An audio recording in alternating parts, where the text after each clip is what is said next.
The mere fact that a Western aircraft enters its engagement range could be enough to change the course of an entire military operation. It is not a fighter jet.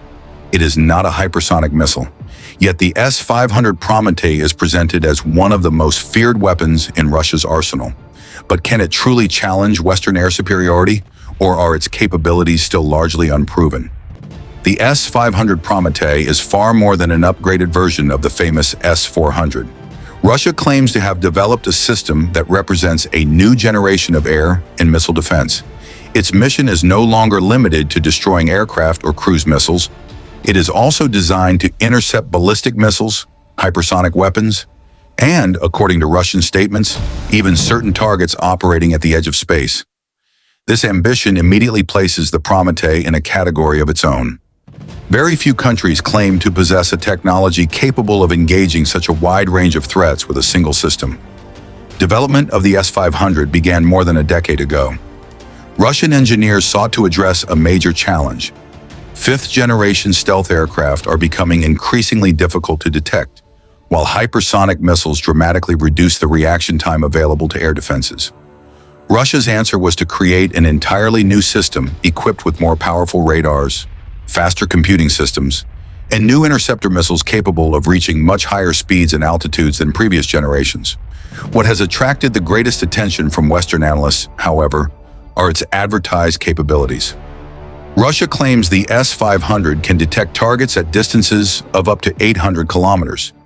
If independently confirmed under real combat conditions, this would represent an impressive surveillance capability, allowing operators to identify threats long before they approach. Even more remarkable, some of the system's interceptor missiles are said to engage targets at altitudes exceeding 180 kilometers, well beyond the reach of traditional surface-to-air defense systems. In other words, the S-500 is designed not only to monitor the skies, but also the edge of space.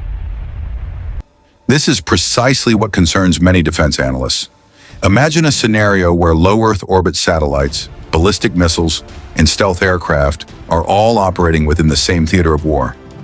A system capable of monitoring multiple layers of the atmosphere could provide a significant strategic advantage. But that's not all. The Prometheus is reportedly capable of tracking dozens of targets simultaneously while engaging multiple threats at the same time. In modern warfare, where saturation attacks are becoming increasingly common, this capability could prove decisive. Many militaries now rely on large waves of drones, cruise missiles, and ballistic missiles to overwhelm enemy defenses. The challenge is therefore no longer limited to detecting incoming threats. It also requires enough computing power to prioritize targets and launch the appropriate interceptors at precisely the right moment. This is exactly where the S-500 claims to have taken a major step forward. However, one important question remains. Do these advertised specifications truly reflect the system's operational performance? This is where the debate begins. Unlike other air defense systems that have seen extensive combat use in recent conflicts, the S-500 has been observed only to a limited extent in real-world operations. Most available information comes from official Russian sources or independent analyses that have limited access to verifiable data.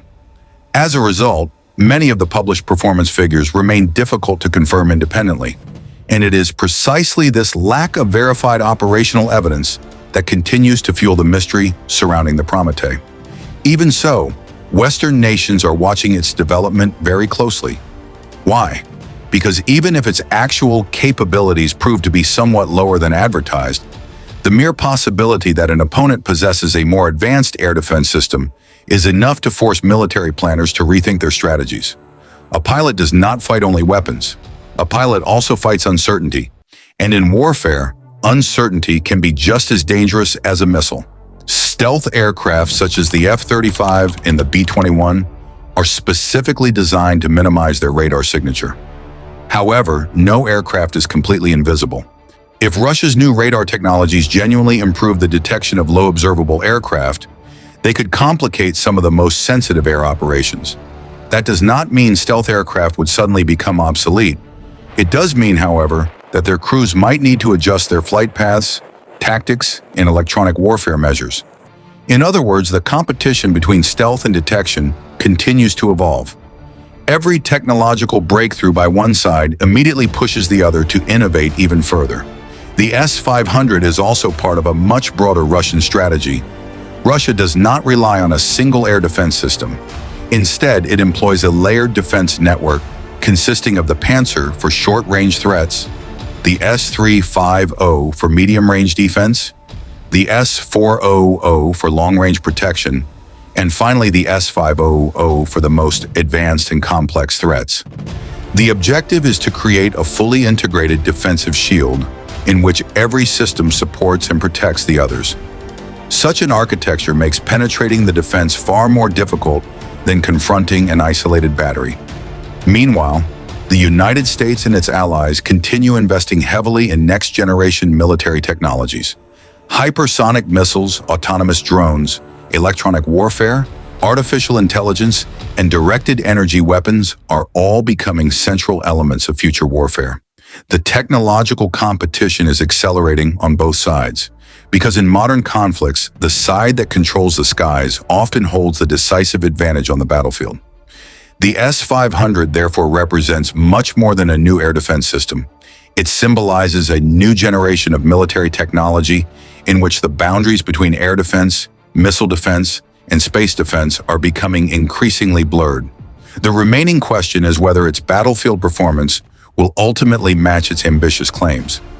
One thing is certain, as long as its true capabilities remain only partially understood, the Prometheus will continue to drive debate and encourage every major military power to accelerate the development of its own next-generation systems. And in this relentless technological race, one reality is becoming increasingly clear. Air superiority no longer depends solely on possessing the most advanced aircraft. It also depends on the ability to survive in an airspace where every kilometer may be monitored, analyzed, and contested. That may well define the future of warfare.